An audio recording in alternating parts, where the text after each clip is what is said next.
الحمد لله الأكرم الذي خلق الإنسان وكرم وعلمه من البيان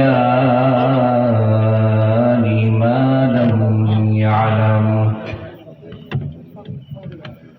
فسبحان الذي لا يحصى امتنانه باللسان ولا بالقلم ونشهد أن لا إله إلا الله وحده لا شريك له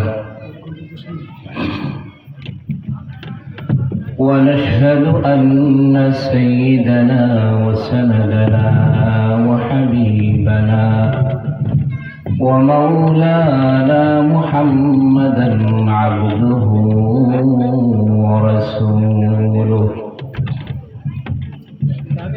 أرسله بالحق بشيرا ونذيرا وداعيا إلى الله بإذنه وسراجا وقمرا منيرا أما بعد فقد قال الله تعالى في كلامه المجيد وفرقانه الحميد সকলে আমার সাথে পড়ুন আউযু বিল্লাহি মিনাশ শাইতানির রাজীম বিসমিল্লাহির রাহমানির রাহিম ওয়ালাউ নাশাউ লাতামাসনা আলা আ'য়ুনিহিম فاستبقوا الصراط فأنى يبصرون ولو نشاء لمسخناهم على مكانتهم فما استطاعوا مضيا ولا يرجعون وقال النبي صلى الله عليه وسلم فيها تحيون وفيها تموتون وفيها تموتون ومنها تخرجون وقال تعالى في شان حبيبه ومحبوبه ومعشوقه إن الله وملائكته يصلون على النبي يا أيها الذين آمنوا صلوا عليه وسلموا تسليما شكر محبت شرب اللهم صل على محمد وعلى آل محمد كما صليت على إبراهيم وعلى آل إبراهيم إنك حميد مجيد اللهم بارك على محمد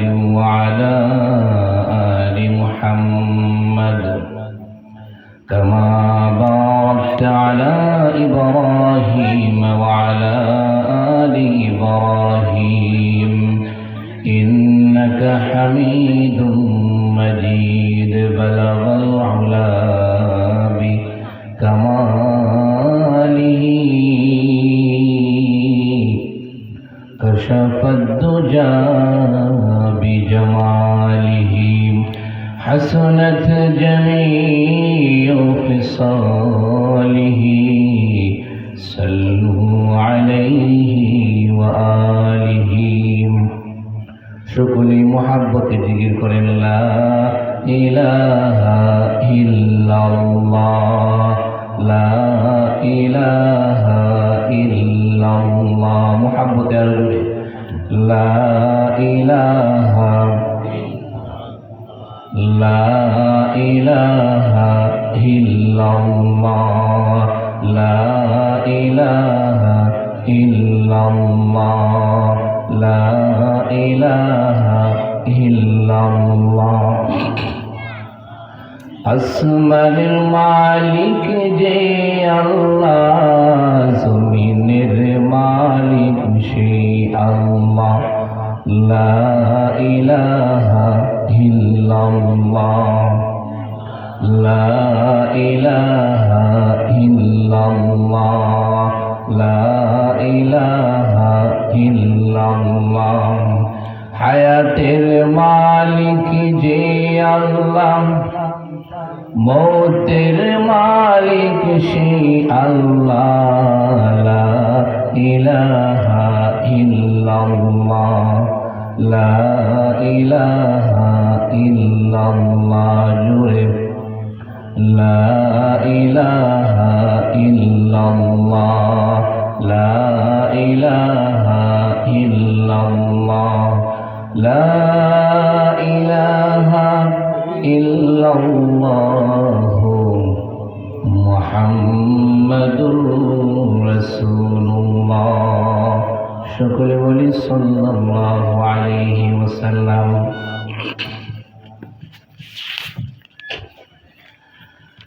আজকের মধ্যবাড়ি গ্রাম শেখ মোহাম্মদ আলী ফুরকানিয়া নুরানিয়া মাদ্রাসা সকল কবরবাসী রুহের মাগফিরাতের কামনায় আজকের এই ইসলামী জলসার সম্মানিত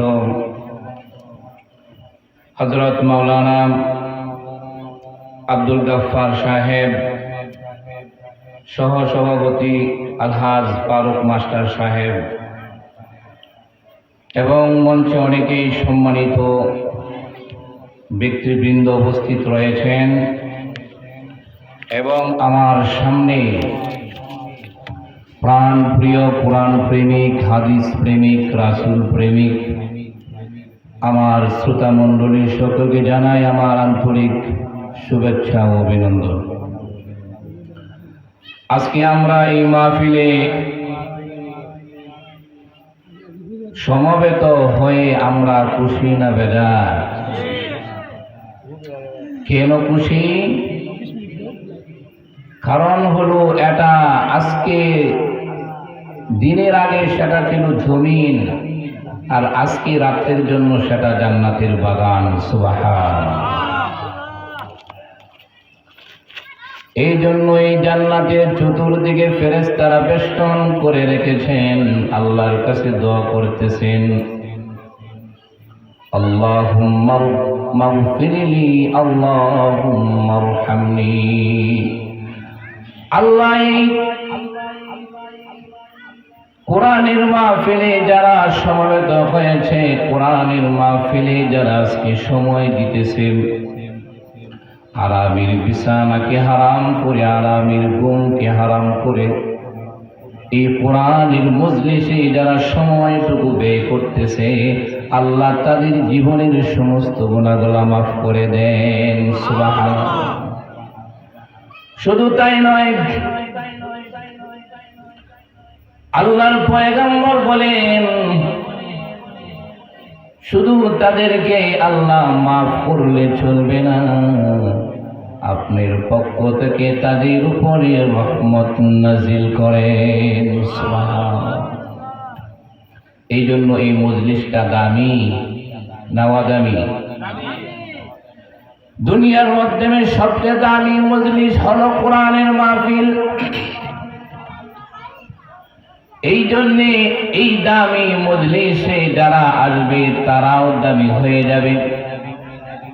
আজকে যারা এই মজলিসে আসতে পারবে না তারা দামি হতে পারবে না, এই সব থেকে, এই নেক থেকে তারা বঞ্চিত থাকবে। এই জন্য আমার আকুল আবেদন, এখনো যারা আপনারা ঘরে বসে আছেন, দোকানে বসে আছেন, বাজারে বসে আছেন, বিছানায় ঘুমায় আছেন, শুয়ে আছেন, সকলকে আহ্বান জানাই, এই রাত চলে যাবে, আর কোনোদিন এই রাত পাবেন না 1 বছর পর। এই জন্য এই রাতটাকে আজকে মূল্যায়ন করেন, আল্লাহ আপনাকে মূল্যায়ন করবে জান্নাতে। সুবহানাল্লাহ। আল্লাহ রাব্বুল আলামিন জান্নাতের ভিতরে সমস্ত রূহ জগৎকে একত্রিত করে বললেন, আল্লাহ বলেন, আলাস্তু বিরাব্বিকুম, হে রূহ জগৎ, তোমাদের প্রভু কি আমি নই? সেই দিন আমি জবাব দিয়েছিলাম, ক্বালু বালা, আপনি হলেন আমাদের রব। রব কাকে বলে? আল্লাহর 99টা নাম রয়েছেন, এক একটা নামের এক একটা সিফত, এক একটা অর্থ ব্যবহার হয়। মুফাসসিরিনে কেরাম বলেন, রব তাকে বলা হয় যিনি জীবন দান করেন আবার মৃত্যু দেন, যিনি খাওয়ান, যিনি পরান, যিনি অসুস্থ দেন আবার সুস্থ করেন, যিনি দুনিয়ার কাজকর্ম নাজ নেয়ামত গুলাকে যিনি পরিচালনা করেন, তিনি হলেন রব। সুবহানাল্লাহ। সেই দিন আমরা বলেছিলাম, ক্বালু বালা, আপনি আমাদের রব। আল্লাহ বলেন, ঠিক আছে। সেই দিন ওই জায়গায় আমরাও ছিলাম, ফেরাউনও ছিল, উতবা সাইবাও ছিল, আমেরিকার বুশও ছিল, ইহুদি খ্রিস্টান হিন্দুরাও ছিল। এক বাক্যে সবাই বলছিল, ক্বালু বালা, আপনি আমাদের রব। আল্লাহ বলেন, ঠিক আছে, তোমরা এই জান্নাতের ভিতরে আমাকে রব বলে স্বীকার করেছ, দুনিয়াতে যাওয়ার পরে তোমরা বলে যাইবা, বলে যাওয়ার কারণে আমি নবী পাঠাইব, কিতাব পাঠাইব, তোমাদেরকে সংশোধন এবং স্মরণ করায়া দেওয়ার জন্য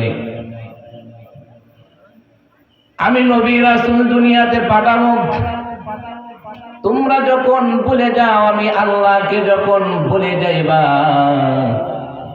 আমি আল্লাহ রাসূল পাঠাবো, কিতাব পাঠাবো, যাতে তোমাদেরকে আমি আল্লাহর দাওয়াত দিতে পারে। এই কথা সেদিন বলতে পারবা না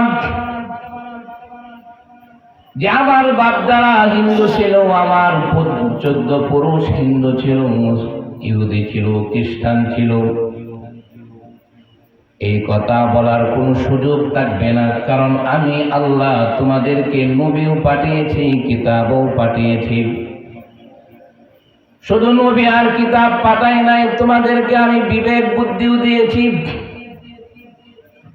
কোন ধর্ম সঠিক আর কোন ধর্ম সঠিক না এটা বোঝার শক্তি আমি আল্লাহ দিয়েছি, কোরআনও তোমাদেরকে দিয়েছি। এত কিছু দেওয়ার পরেও যদি তোমরা শিরক করো, আমি আল্লাহ কিয়ামতের দিন তোমাদেরকে ছাড় দিব না। কি দিবেন না? এই জন্য হিন্দুরা সেজদা করে মূর্তিকে। আমাদের সমাজে কিছু মানুষ হয়েছে যারা মূর্তির বদলে কবরকে পূজা করে, এরকম আছে না নাই? কবরের সামনে যা সেজদা দেয়, বাবার কাছে সন্তান চাই, জমি চাই, বিভিন্ন জিনিস চাই, কিন্তু বলুন তো দেখি বাবার ক্ষমতা আছে নাকি দেওয়ার? আরো জোরে বলেন। হিন্দু যখন মূর্তিকে পূজা দেয় আর মুসলমান যখন কবরকে পূজা দেয়, তখন আর ব্যবধান থাকে না, দুজনেই শিরকে লিপ্ত হয়ে গেছে। জোরে জোরে বলেন নাউজুবিল্লাহ। এই জন্য এরকম করা যাবে না। আল্লাহ রাব্বুল আলামিন রূহ জগৎ থেকে মায়ের পেটের মধ্যে পাঠাইলেন আলমে আরহাম, মায়ের গর্ভে আমাদেরকে পাঠাইলেন। বলুন তো দেখি, আল্লাহ যে পেটের মধ্যে সন্তান আল্লাহ দেন, আবার এই সন্তানকে বাহির করার দায়িত্ব কার? আরো জোরে বলেন কার? আল্লাহ বলেন সুম্মা সাবিলা ইয়াসসারা সুম্মা আমাতাহু ফাআকবারা। আল্লাহ রাব্বুল আলামিন বলেন, সন্তান যখন মায়ের গর্ভে থেকে ভূমিষ্ঠ হয়, আমি আল্লাহ নিজ কুদরত হাতে তাকে দুনিয়াতে আনি। সুবহানাল্লাহ। আল্লাহ বলেন কুদরত হাতে আনেন, কিন্তু আমরা এখন সিজার করি কি করি না? আল্লাহ যদি নিজ হাতে বাচ্চা দুনিয়ার মধ্যে আনেন, এরপরে সিজার করা লাগে কেন? মনে হয় যখন বাচ্চা দুনিয়াতে আসে আল্লাহ ব্যস্ত থাকেন। কি বলেন? ব্যস্ত থাকেন? আরো জোরে বলেন। আমাদের তো তাই মনে হয়। বর্তমান 90% মহিলাদের সিজার হয় কেন? দুনিয়ার মধ্যে এমন কোন কবরে শুনছেন নাকি কোন গরুর সিজার লাগবে? শুনছেন? কোন হাতির লাগবে, কুকুর বিলাইয়ের লাগবে?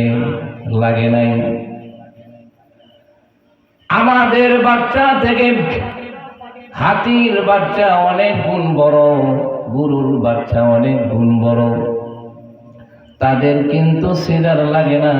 আমাদের মুসলমানদের মানুষের কেন সিজার লাগে? আগেকার মহিলাদের কোনো সিজার নাই। 10 জন 12 জন 15 জন বাচ্চা জন্মগ্রহণ করেছে, কিন্তু কারো সিজার লাগে নাই। কিন্তু বর্তমান জামানায় আল্লাহ বলেন সুম্মা সাবিলা ইয়াসসারা, আমি আল্লাহ নিজ কুদরত হাতে বাহির করি, কিন্তু এখন বাহির করে মানুষে। কে বাহির করে? সিজার করে ডাক্তারে বাহির করে। কারণটা কি? মুফাসসিরিনে কেরাম বলেন আল্লাহর কোরআন তো মিথ্যা হতে পারে না, পারে নাকি? কিন্তু এরপরেও মানুষের বাচ্চা নরমাল ভাবে হয় না। তার কারণ হলো বর্তমান মা বোনদের আল্লাহর প্রতি বিশ্বাস কমে গেছে। ঠিক কিনা বলেন? আল্লাহর প্রতি বিশ্বাস নাই। যখন বাচ্চা গর্ভে আসে দৌড়ায় ডাক্তারের কাছে, যেন আলট্রাসোনোগ্রাম করা লাগবে, সন্তান ছেলে না মেয়ে আগে জানা লাগবে। ঠিক কিনা বলেন? আগেই জানে ফেলায় সন্তান না সন্তান, মেয়ে না ছেলে আগেই জানতে চায়। যখন বিশ্বাস ডাক্তারের কাছে, যখন মা বোনদের বিশ্বাস যখন ডাক্তারের কাছে চলে গেছে, আল্লাহ বলেন সেটা আমার হাত দেওয়ার দরকার নাই, তোমার বিশ্বাস তো ডাক্তারের কাছে, এই জন্য আমি আল্লাহ তোমার দায়িত্ব নিব না, তোমার দায়িত্ব নিয়ে নেবেন ডাক্তার। কে নেবেন? এই জন্য সমস্ত মা বোনদেরকে বলে যাই, বাচ্চা যখন গর্ভে আসে তখন 5 ওয়াক্ত নামাজ আদায় করেন, তাসবিহ তাহলিল আদায় করেন, আল্লাহর প্রতি বিশ্বাস করেন, আল্লাহর কাছে দোয়া করেন। কোনো ডাক্তার লাগবে না, কোনো কবিরাজ লাগবে না। আল্লাহর প্রতি বিশ্বাস যদি আপনার থাকে, তাহলে আল্লাহ নরমাল ভাবেই বাচ্চা হওয়ার তৌফিক দিয়ে দিবেন। সুবহানাল্লাহ। এই জন্য বিশ্বাস রাখতে হবে কার উপর?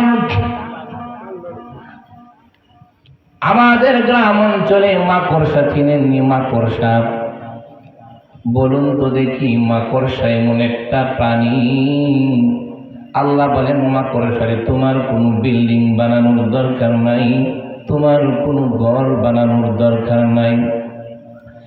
এই বাড়ি গ্রাম, এই বাসাটির শিল্পপতি যিনি বিল্ডিং বানায়, তার বিল্ডিং এর একটা কোণা তুমি দখল করে ফেলবা।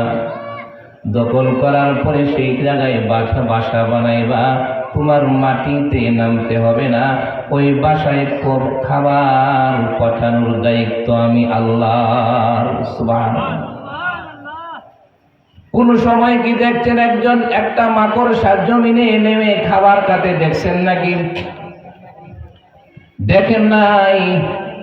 মাকড়সার খাবার আল্লাহ সেই জায়গায় পৌঁছায়।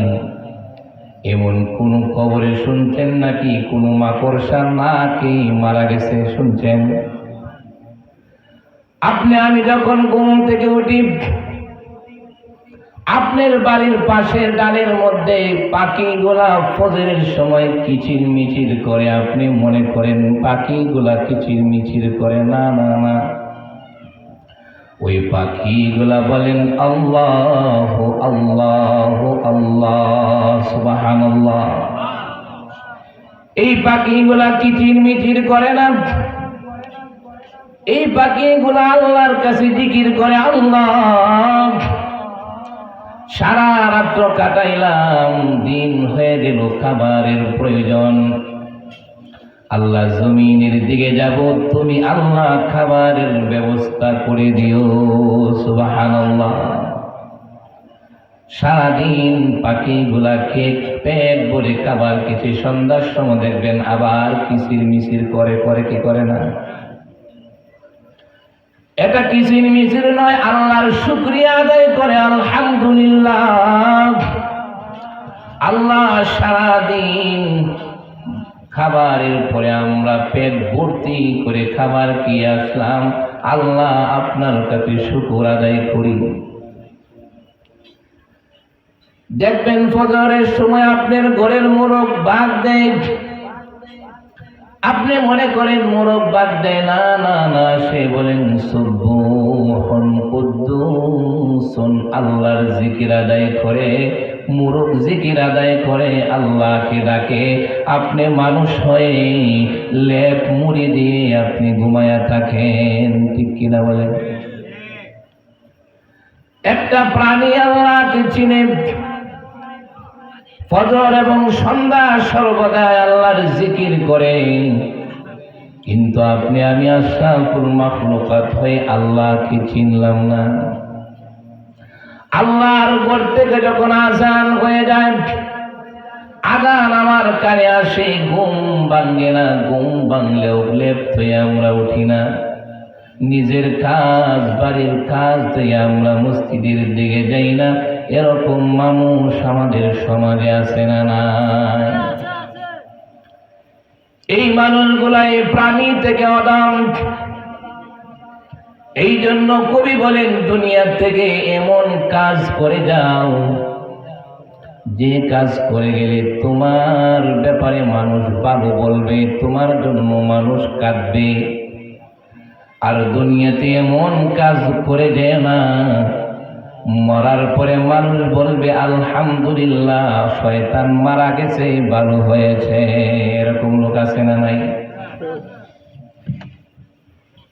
এই জন্যে কবি বলেন, দুনিয়াতে এমন কাজ করে যাওয়ার নাই, মরার পরে মানুষ বলবে সেই লোকটা খারাপ ছিল।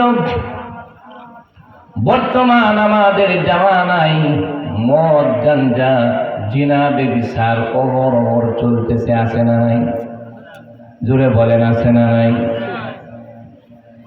এই সমস্ত কাজ যদি আপনি আমি দুনিয়ার মধ্যে করে যাই, মৃত্যুর পরে মানুষ এর ব্যাপারে সমালোচনা করবে কি করবে না?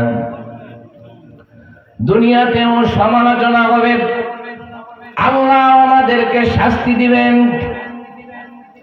এই জন্যে এইগুলা কাজ আমাদের করা যাবে না। আমরা ছিলাম রূপ জগতে, রূপ জগৎ থেকে আসলাম মায়ের গর্ভে, মায়ের গর্ভে থেকে আসলাম দুনিয়াতে। আল্লাহ বলেন, আফাহাসিবতুম আন্নামা খালাকনাকুম আবাসান ওয়া আন্নাকুম ইলাইনা লা তুরজাউন। আল্লাহ বলেন, হে দুনিয়ার মানুষ, রূপ জগৎ থেকে পাঠাইলাম মায়ের গর্ভে, মায়ের গর্ভে থেকে পাঠাইলাম দুনিয়াতে। দুনিয়ার এই নাজ নেয়ামত দেখে, এই সুন্দর দুনিয়া দেখে তুমি আল্লাহ আমি আল্লাহকে যদি বলে যাও, এমন মনে করো না যে দুনিয়ার মাধ্যমে আসলে আর কখনোই আল্লাহর কাছে যাওয়া লাগবে না, আল্লাহর কাছে হিসাব দেওয়া লাগবে না। আল্লাহ বলেন এটা কখনোই ভাবো না যে দুনিয়ার থেকে আমার কাছে আজ আসতে বা হবে না। আল্লাহ বলেন সুম্মা ইলাইনা তুরজাউন, অবশ্যই এই দুনিয়া থেকে আল্লাহর কাছে আমাদের যেতে হবে। ঠিক কিনা বলেন? এই দুনিয়া থেকে আমাদের আল্লাহর কাছে যেতে হবে। এই দুনিয়ায় আমরা 50 বছর, 60 বছর, 100 বছর হায়াত পেয়ে আমরা কি করলাম?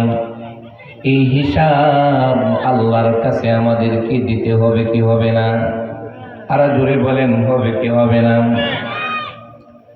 আল্লাহর কাছে যে হিসাব দিতে হবে। এই যে 50 বছর, 60 বছর হায়াত আমি দিলাম, এই হায়াতটা তুমি কোন কাজে ব্যয় করেছো? ভালো কাজে ব্যয় করেছো না খারাপ কাজে ব্যয় করেছো? এই দুনিয়ার মাধ্যমে যত সম্পদ অর্জন করেছো, ভালো পথে অর্জন করেছো নাকি খারাপ পথে অর্জন করেছো? এই হিসাব আল্লাহর কাছে আমাদের দিতে হবে। আল্লাহ রাব্বুল আলামিন কিয়ামতের কঠিন মুসিবতের দিনে, সেই মুসিবতের দিনে আমাদের 4 প্রকার সাক্ষী থাকবে। কয় প্রকার সাক্ষী? আরো জোরে বলেন, কয় প্রকার? 4 প্রকার সাক্ষী থাকবে। আল্লাহ রাব্বুল আলামিন বলেন, এক প্রকার হলো জমিন। কঠিন মুসিবতের দিনে এক প্রকার যে জিনিস আমাদের সাক্ষী হবে সেটা হলো জমিন। এই জমিনের মাধ্যমে আপনি যে জায়গায় বসে ভালো কাজ করেছেন, এই জমিন আপনার ব্যাপারে ভালো সাক্ষী দিবে। এই জমিনে বসে আপনি যেই জায়গায় বসে আপনি খারাপ কাজ করেছেন, ওই জমিন আপনার বিরুদ্ধে খারাপ সাক্ষী দিবে। এই জমিনের মাধ্যমে যদি আপনি নামাজ আদায় করেন, আজকে যে এই মাহফিলে আপনি বসলেন, এই যে মাহফিলে আপনি বসলেন, এই জমিন আপনার পক্ষে সাক্ষী দিবে। এই জমিন বলবেন, আল্লাহ 29শে নভেম্বর মাসে গভীর রজনীতে তোমার এই বান্দারা বসে বসে কোরআনের কথাগুলা শুনছিল, আর তোমার ফজিলত শুনে শুনে জোরে জোরে সুবহানাল্লাহ আলহামদুলিল্লাহ বলছিল। আমি মাটি সাক্ষী দিলাম, তাদেরকে মাফ করে দাও। এই জমিনের উপরে যে জায়গা আপনি খারাপ কাজ করবেন, এমন এক জায়গায় বসে আপনি সিনেমা দেখলেন, নাটক দেখলেন, বিভিন্ন বাদ্য বাজনা দেখলেন, ওই জমিন কিয়ামতের দিন আপনার বিরুদ্ধে সাক্ষী দেবে। আল্লাহ তোমার এই বান্দাকে এত সুন্দর করে তুমি বানাইছিলা, এই বান্দাকে তুমি হায়াত দিয়েছিলা, এই বান্দা দুনিয়ার মাধ্যমে অপকর্ম করেছে, ভালো কাজ করে নাই, আমি জমিন সাক্ষী দিলাম, এই নাফরমানি বান্দাকে জাহান্নামে দিয়ে দাও। জোরে জোরে বলেন নাউজুবিল্লাহ। 2 নাম্বার সাক্ষী হবে ফেরেশতা। মহান রব্বুল আলামিন সূরাতুল ইনফিতারের মাধ্যমে বলেন, وَإِنَّ عَلَيْكُمْ لَحَافِظِينَ كِرَامًا كَاتِبِينَ يَعْلَمُونَ مَا تَفْعَلُونَ। আল্লাহু আকবার। মহান রব্বুল আলামিন বলেন, وَإِنَّ عَلَيْكُمْ لَحَافِظِينَ كِرَامًا كَاتِبِينَ। আমাদের 2 কাদের মধ্যে 2 জন ফেরেশতা আছে না নাই? আরো জোরে বলেন, আছে না নাই? এই 2 জন ফেরেশতাকে বলা হয় কিরামান কাতিবিন।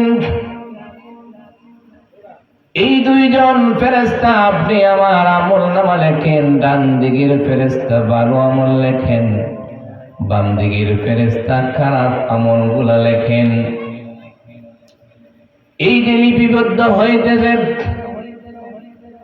আপনি এমন জায়গায় যা গুনাহ করলেন দুনিয়ার কেউ দেখে না, বলুন দেখি আপনার সাথে লিখিত ফেরেশতা আছে না নাই?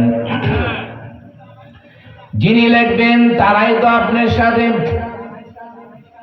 কিয়ামতের কঠিন মুসিবতের দিনে মহান রব্বুল আলামিন আপনি আমার গর্দান থেকে রিমোটটা এই কিতাবটা বাহির করবেন। আল্লাহ বলেন ওয়ানুখরিজু লাহু ইয়াউমাল কিয়ামাতি কিতাবান ইয়ালকাহু মানশুরা। আল্লাহ রাব্বুল আলামিন সেই কিতাবটা আপনি আমার গর্দান থেকে টেনে টেনে বাহির করবেন এবং আপনি আমার হাতে দিয়ে দিবেন, বলবেন ইকরা কিতাবাকা কাফা বিনাফসিকাল ইয়াউমা আলাইকা হাসিবা। আল্লাহ রাব্বুল আলামিন বলবেন, হে বান্দা, তোমার আমলনামা তুমি পড়ার জন্য যথেষ্ট। তোমার আমলনামা তুমি দেখো, তুমি জান্নাতি না জাহান্নামী তুমি সিলেক্ট করতে পারবা। বান্দা কিতাব হাতে নেবেন, কিতাব নিয়ে দেখবেন মালি হাযাল কিতাবি লা ইউগাদিরু সগীরাতাও ওয়ালা কাবীরাতান ইল্লা আহসাহা। একই আশ্চর্য কিতাব, একই আশ্চর্য কিতাব। জীবনে যা করলাম তাই এখানে লেখা। এমন গুনাহ যে গুনাহ আমি কল্পনাও করি নাই সেটাও লেখা। এমন নেক আমল যেটা কল্পনা করি না সেটাও এখানে লেখা। আল্লাহ বলেন লা তাজলিমুনা ওয়ালা তুজলামুন। কিয়ামতের ময়দানে কারো উপর আমি আল্লাহ জুলুম করব না। কি করবেন না? আল্লাহ রাব্বুল আলামিন কারো উপর জুলুম করবেন না। বান্দা দেখবেন সমস্ত গুনাহ আমলনামার মধ্যে লেখা। হাই কি করলাম দুনিয়ার মাধ্যমে, তো আমি কখনো ভাবতে পারি নাই জীবনের সমস্ত নেক আমল এবং বদ আমল সেই জায়গায় লেখা থাকবে। এই দিন ফেরেশতারা আপনি আমার বিরুদ্ধে সাক্ষী দিবে। ভালো কাজ করলে ভালো সাক্ষী দিবে, খারাপ কাজ করলে খারাপ সাক্ষী দিবে। আল্লাহ রাব্বুল আলামিন বলেন ওয়ালাউ নাশাউ লাতামাসনা আলা আয়ুনিহিম ফাস্তাবাকুস সিরাত ফাআন্না ইউবসিরুন। আল্লাহ রাব্বুল আলামিন বলেন, এই যে তোমাদেরকে আমি দুনিয়াতে পাঠাইলাম, তোমাদেরকে যে আমি সৃষ্টি করলাম, এত সুন্দর করে সৃষ্টি করলাম, দুনিয়ার অন্য কোন মাখলুককে আমি আল্লাহ এত সুন্দর করে সৃষ্টি করি নাই। সুবহানাল্লাহ। মহান রব্বুল আলামিন বলেন লাকাদ খালাকনাল ইনসানা ফি আহসানি তাকওয়িম। দুনিয়ার মাধ্যমে আমি আল্লাহ যত মাখলুক সৃষ্টি করেছি, যত প্রাণী সৃষ্টি করেছি, সমস্ত প্রাণী থেকে আমি মানুষকে সুন্দর করে বানিয়েছি। সুবহান। আরো জুড়ে বলেন সুবহান। যে আমি মানুষকে সুন্দর করে বানিয়েছি। মহান রব্বুল আলামিন বলেন, এই যে মানুষ আমি তোমাদেরকে এত সুন্দর করে এত ভালো করে সুন্দর করে সৃষ্টি করলাম। তোমাদের নাকের জায়গায় নাক লাগাইলাম, চোখের জায়গায় চোখ লাগাইলাম, মুখের জায়গায় মুখ লাগাইলাম, হাতের জায়গায় হাত লাগাইলাম, পায়ের জায়গায় পা লাগাইলাম। এই যে সুন্দর করে গঠন করে আমি আল্লাহ তোমাদেরকে বানাইলাম, আমি আল্লাহ যদি ইচ্ছা করতাম তোমাদের চোখগুলা আমি পিছন দিয়ে দিতাম। আমি যদি আল্লাহ ইচ্ছা করতাম তোমাদের নাক আমি পিছন দিয়ে তৈরি করে দিতে পারতাম। আমি আল্লাহ যদি ইচ্ছা করতাম তোমার হাতগুলা বাঁকা করে দিতে পারতাম। আমি আল্লাহ যদি ইচ্ছা করতাম তোমার পাগুলা আমি বাঁকা করে দিতে পারতাম। বলুন দেখি আল্লাহ ইচ্ছা করলে পারতেন কি পারতেন না? আরো জোরে বলেন। পা বাঁকা, হাত বাঁকা, চোখ বাঁকা এরকম মানুষ দুনিয়াতে আছে না নাই? আরো জোরে বলেন আছে না নাই? আল্লাহ তাদেরকেও আল্লাহ বানাইলেন, আমাদেরকেও আল্লাহ বানাইলেন। আল্লাহ আমাদেরকেও বানাইলেন, তাদেরকেও বানাইলেন। তাদেরকে পঙ্গু কেন বানাইলেন? আমাদেরকে বালু কেন বানাইলেন? আল্লাহ বুঝাইতে চান বান্দারা রে, তোমাদেরকে ইচ্ছা করলেও আমি তোমাদেরকে মুমিন বানাইতে পারতাম, কিন্তু আমি শক্তিশালী আল্লাহ, আমি ইচ্ছা করলে পঙ্গু বানাইতে পারি। আমি আল্লাহ ইচ্ছা করলে বালু বানাইতে পারি। এই ক্ষমতা একমাত্র খার। আরো জোরে বলেন খার। আল্লাহ ক্ষমতা দেখান আমাদেরকে। ইচ্ছা করলে আমি পঙ্গু বানাইতে পারি, ইচ্ছা করলে ভালো বানাইতে পারি। তবে তোমরা তাদেরকে দেখে শুকরিয়া আদায় করো। জোরে জোরে বলেন আলহামদুলিল্লাহ।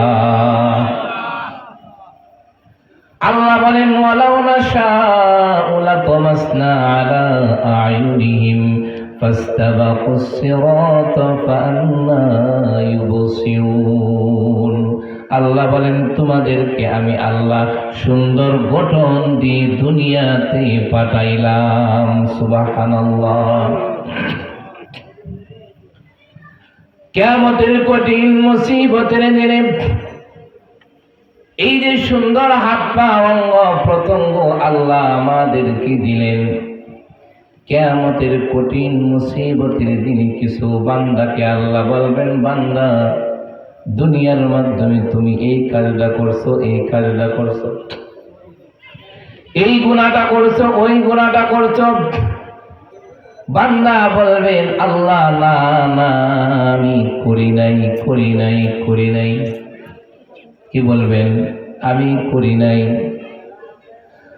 যখন বান্দা বলবেন না আল্লাহ আমি করি নাই, মহান রব্বুল আলামিন বলেন ওয়ালাউ নাশাআল ইয়াওমা নাখতিমু আলা আফওয়াহিহিম ওয়া তুকাল্লিমুনা আইদিহিম ওয়া তাশহাদু আরজুলুহুম বিমা কানু ইয়াকসিবুন। যখন বান্দা বলবেন না আল্লাহ আমি করি নাই,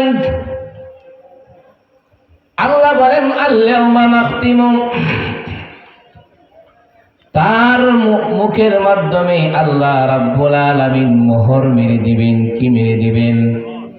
মোহর মেরে দিবেন। মুখ দিয়ে আর কথা বলতে পারবে না। তখন আল্লাহ রাব্বুল আলামিন হাতের জবান খুলে দিবেন, চোখের জবান খুলে দিবেন, পায়ের জবান খুলে দিবেন, অঙ্গ প্রত্যঙ্গের জবান আল্লাহ খুলে দিবেন। আল্লাহ রাব্বুল আলামিন মুখ তো বন্ধ করে দিয়েছে। হাতকে জিজ্ঞাসা করবেন, হাত এই বান্দা কি অপকর্ম করেছে তোমার দ্বারায়? হাত তখন জবান খুলে যাবে, হাত কথা বলতে শুরু করবে। আল্লাহ তোমার এই বান্দা আমার এই হাত দ্বারা জিনা করেছে, সুদের টাকা আদান প্রদান করেছে, এই হাত দ্বারা গাঞ্জা মদ বা আদান প্রদান করেছে। এই দুনিয়ার মধ্যে আমি এই হাত দ্বারা তোমার বান্দা চুরি করেছে, ব্যভিচার করেছে, মানুষকে কষ্ট দিয়েছে। আজকে আমি হাত তার বিরুদ্ধে সাক্ষী দিলাম, তাকে তুমি জাহান্নামে দিয়ে দাও। জুরে জুরে বলেন নাউজুবিল্লাহ। চোখের জবান খুলে দেবে, চোখ আল্লাহর কাছে অভিযোগ দিতে শুরু করবেন, আল্লাহ আমি এই চোখ দিয়ে তোমার এই বান্দা খারাপ জিনিস দেখেছে, বেগানা নারী দেখেছে, এই চোখ দিয়ে বিভিন্ন অপকর্ম দেখেছে, এই চোখ হিসাবে আমি আজকে সাক্ষী দিলাম তোমার এই বান্দার বিরুদ্ধে, তোমার এই বান্দা জাহান্নামের উপযুক্ত। জোরে জোরে বলেন নাউজুবিল্লাহ। এইভাবে কিয়ামতের কঠিন মুসিবতের দিনে আপনি আমার অঙ্গ প্রত্যঙ্গ আপনার আমার বিরোধিতা হয়ে যাবে, বিপক্ষে হয়ে যাবে। মুফাসসিরিনে কেরাম বলেন, এই অঙ্গ দ্বারা, এই শরীর দ্বারা, এই হাত দ্বারা, এই জবান দ্বারা, এই পা দ্বারা, এই চক্ষু দ্বারা যদি আপনি ভালো কাজ করেন, 5 ওয়াক্ত নামাজ আদায় করেন, 5 বার ওযু করেন, এই হাত দিয়ে আপনি গরিবকে সাহায্য করেন, এই হাত দিয়ে আপনি দান সদকা করেন, এই হাত দিয়ে ভালো কাজ করেন, এই জবান দিয়ে আপনি ভালো কথা বলেন, এই জবান দিয়ে কোরআনের কথা বলেন, এই জবান দিয়ে কোরআন তেলাওয়াত করেন, এই জবান দিয়ে আল্লাহর সিফাতি নামগুলো আপনি উচ্চারণ করেন, এই ভালো কাজ করার দ্বারা কিয়ামতের কঠিন মুসিবতের দিনে আপনি আমার অঙ্গ প্রত্যঙ্গ আল্লাহর কাছে ভালো অভিযোগ দিবেন। সুবহানাল্লাহ। বলবেন, আল্লাহ আমি এই শরীরের দ্বারা তোমার এই বান্দা আমার শরীর দিয়ে নামাজ আদায় করেছেন, এই শরীরের দ্বারা রোজা আদায় করেছেন, এই শরীরের দ্বারা যাকাত আদায় করেছেন, এই শরীরের দ্বারাই জিকির করেছেন, এই শরীরের দ্বারাই কোরআন তেলাওয়াত করেছেন। আজকে আমি শরীর আল্লাহ আপনার কাছে অভিযোগ জানাই, তোমার এই বান্দাকে জান্নাতের উচ্চ মাকাম দান করে দাও। আরো জোরে বলেন সুবহানাল্লাহ। তাহলে 1 নাম্বার আপনি আমার বিরুদ্ধে সাক্ষী দিবে জমিন, 2 নাম্বার আপনি আমার বিরুদ্ধে সাক্ষী দিবে ফেরেশতা, 3 নাম্বার যারা সাক্ষী দিবে সেটা হলো আমাদের অঙ্গ প্রত্যঙ্গ, 4 নাম্বার সাক্ষী দিবেন স্বয়ং আমাদের আল্লাহ। সুবহানাল্লাহ। দুনিয়ার মাধ্যমে যা করি না করি বলুন তে দেখি, আল্লাহ দেখি কি দেখে না? আল্লাহ বলেন আলিমুম বিযাতিস সুদূর, আপনি আমার অন্তরে যা তাও আল্লাহ জানেন। সমুদ্রের তলদেশে পিপিলিকা পোকামাকড় আল্লাহর জিকির করেন, তাও আল্লাহ দেখেন কি দেখেন না? আর জুড়ে বলেন, দেখেন কি দেখেন না? আল্লাহ সব কিছু জানেন। আল্লাহ সব কিছু জানার পরেও সাক্ষীর প্রয়োজন কেন হয়? আল্লাহ বলেন এই জন্যই সাক্ষীর প্রয়োজন হয়, যেন আমি আল্লাহকে দোষারোপ না করতে পারো। সুবহানাল্লাহ। যেরকম ভাবে আজরাইল আলাইহিস সালাতু ওয়াস সালামকে আল্লাহ যখন মওতের দায়িত্ব দিলেন, যে যাও তোমাকে দায়িত্ব দেওয়া হলো প্রাণীগুলোর জান কবজ করবা, কোন আজরাইল আলাইহিস সালাতু ওয়াস সালাম আল্লাহকে বলেছিলেন, আল্লাহ আমি সন্তান থেকে বাবাকে নিয়ে আসবো, স্বামী থেকে স্ত্রীকে নিয়ে আসবো, স্ত্রী থেকে স্বামীকে নিয়ে আসবো, ভাই থেকে বোনকে নিয়ে আসবো। আমি যদি তাদেরকে নিয়ে আসি তাহলে আমাকে তো মানুষ গালি গালাজ করবে। কি করবে? আমাকে তো মানুষ গালিগালাজ করবে, কারণ তাদের অন্তরের মধ্যে কষ্ট লাগবে, মায়া লাগবে। কষ্টের কারণে আমি আজরাইল বলে গালিগালাজ করবে। আল্লাহ বলেন, আজরাইল তুমি টেনশন করো না, চিন্তা করো না, আমি এমন এমন রোগ মানুষকে দেব, তোমার নাম উচ্চারণ করবে না, বলবে ইষ্টুকে মারা গেছে। ইষ্টুকে মারা গেছে। বলুন তো দেখি, দুনিয়ার মাধ্যমে যত মানুষ মারা যায়, কেউ কি আজরাইলকে দোষারোপ করে নাকি? কেউ আজরাইলকে দোষারোপ করে না। অ্যাক্সিডেন্টে মারা গেলে বলে অ্যাক্সিডেন্টে মারা গেছে, জ্বরে মারা গেলে বলে অসুস্থতায় মারা গেছে, টিবি রোগে মারা গেলে বলে টিবি রোগে মারা গেছে, ক্যান্সারে মারা গেলে বলে ক্যান্সারে মারা গেছে। ঠিক কিনা বলেন? আজরাইলের কোনো দোষ নাই। এই জন্যে আল্লাহ সাক্ষী ব্যবহার করেছেন, যাতে আল্লাহর উপরে কোনো দোষ, জুড়ে বলেন, দোষ না থাকে। এই জন্যেই 4 প্রকার সাক্ষী কিয়ামতের কঠিন মুসিবতের দিনে আমাদের থাকবে। এই 4 প্রকার সাক্ষীর ফলাফল যদি আপনি আমি ভালো করতে চাই, তাহলে দুনিয়াতে আমাদের ভালো হতে হবে। কি বলেন? এই 4 প্রকার সাক্ষী যদি আমাদের ভালো চাই, তাহলে দুনিয়াতে আপনি আমাদের কি হতে হবে? কি হতে হবে? ভালো হতে হবে। কিভাবে ভালো হবেন? আল্লাহ রাব্বুল আলামিন বলেন, দুনিয়ার মাধ্যমে তোমাদেরকে যখন দুনিয়াতে আমি পাঠায় দিলাম, দুনিয়াতে যখন তোমাদেরকে ছেড়ে দিলাম, তোমরা আমি জানি দুনিয়াতে যাওয়ার পরে আমি আল্লাহকে ভুলে যাইবা। এই ভুলে যাওয়ার থেকে ফিরানোর জন্য, আমি আল্লাহর দিকে তোমাদেরকে আনার জন্য, তোমাদের আখলাককে ভালো করার জন্য আমি আল্লাহ রাব্বুল আলামিন যুগে যুগে নবী পাঠিয়েছি এবং কিতাব পাঠিয়েছি। এই নবী রাসূলগণ তোমাদেরকে আমি আল্লাহর পথ দেখাবে, তোমাদের তাকওয়া অর্জন হবে।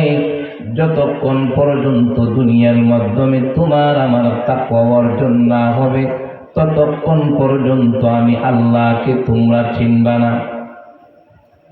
সর্বপ্রথম আমাদের অর্জন করতে হবে তাকওয়া। তাকওয়া কি জিনিস? তাকওয়া শব্দটা হলো আরবি, বাংলা তার শব্দ হলো ভয়। কি বললাম? আরো জোরে বলেন, কি বললাম? আল্লাহর প্রতি ভয়। আল্লাহ রাব্বুল আলামিন বলেন, ইয়া আইয়ুহান নাসুত্তাকু রাব্বাকুম, হে দুনিয়ার মানুষ, আমি আল্লাহর প্রতি তোমাদের তাকওয়া অর্জন করো, ভয় সৃষ্টি করো।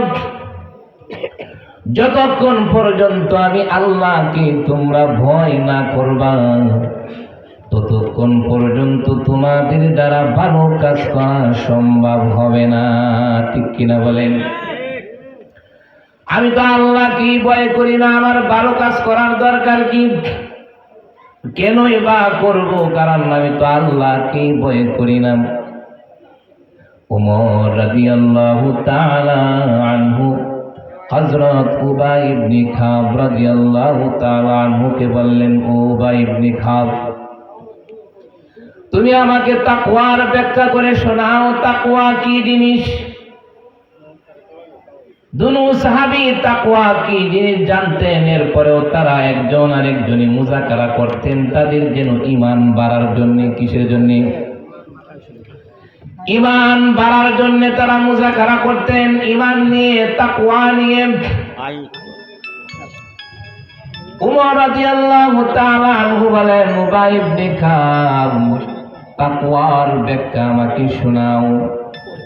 উবাই ইবনে কাব বলেন, উমর, তোমাকে তাকওয়ার ব্যাখ্যা কি শোনাবো, তবে শুনে রাখো। তোমাকে আমি জিজ্ঞাসা করি, দুনিয়ার মাধ্যমে এমন একটা রাস্তা দিয়ে তুমি কে চলছো, যে রাস্তাটা ওই পাশ দিয়েও কাটা, ওই পাশ দিয়েও কাটা, ওই রাস্তাটা তুমি যখন অতিক্রম করেছো কিভাবে করেছো? উমর রাদিয়াল্লাহু তাআলা আনহু বলেন, হ্যাঁ আমি অতিক্রম করেছি। অতিক্রম করার সময় খুব সতর্কতার সাথে আমি অতিক্রম করেছি, যেন আমার শরীরে কোনো দিকের কাঁটা না লাগে। উবাই ইবনে খাব বললেন, এটার নামে হলো তাকওয়া। দুনিয়ার যেথায় যাবা সেটাই গুনাহ, দুনিয়ার যেথায় যাবা সেটাই গুনাহ। এই দুনিয়ার গুনাহ থেকে এড়িয়ে চলাটার নামেই হলো তাকওয়া। সুবহানাল্লাহ।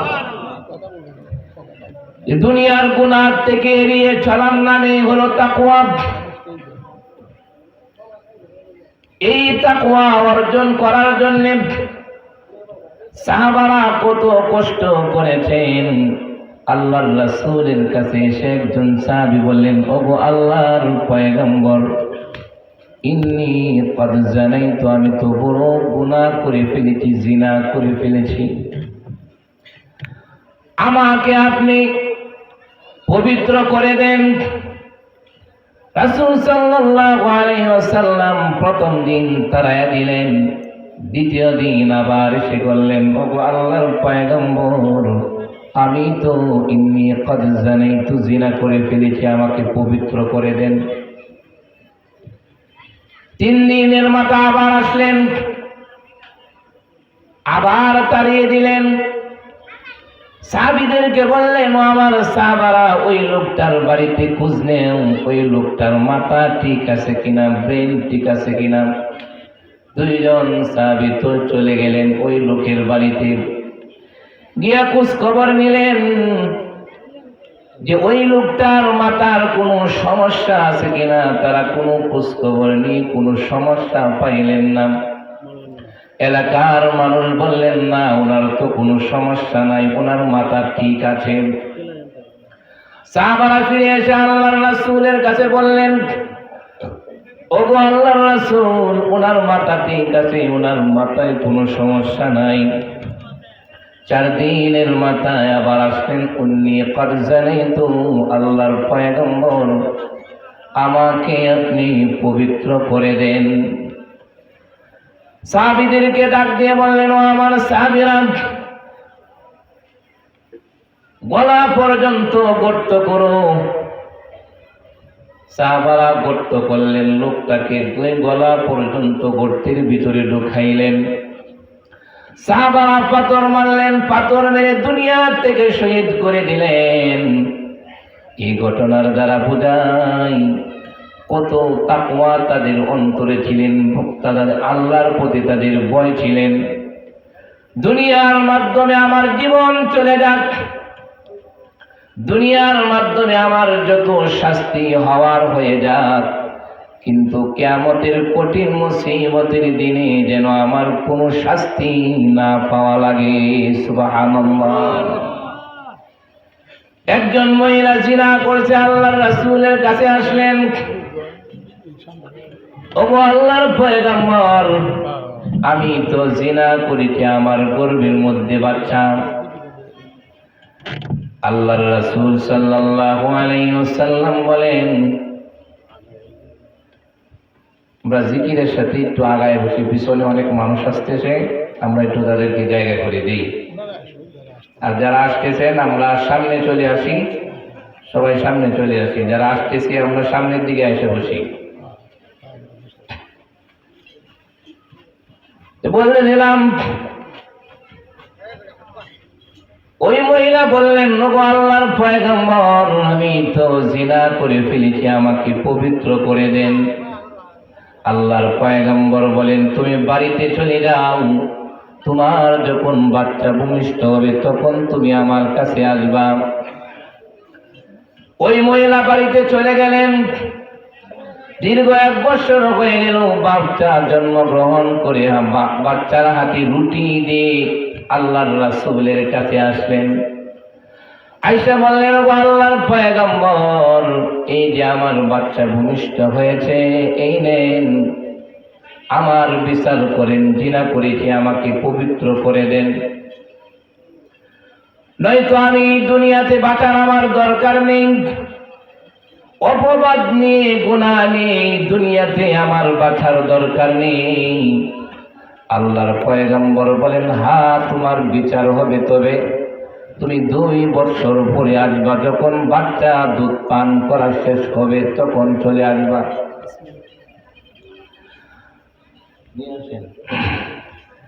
আল্লাহর পয়গম্বর বলেন,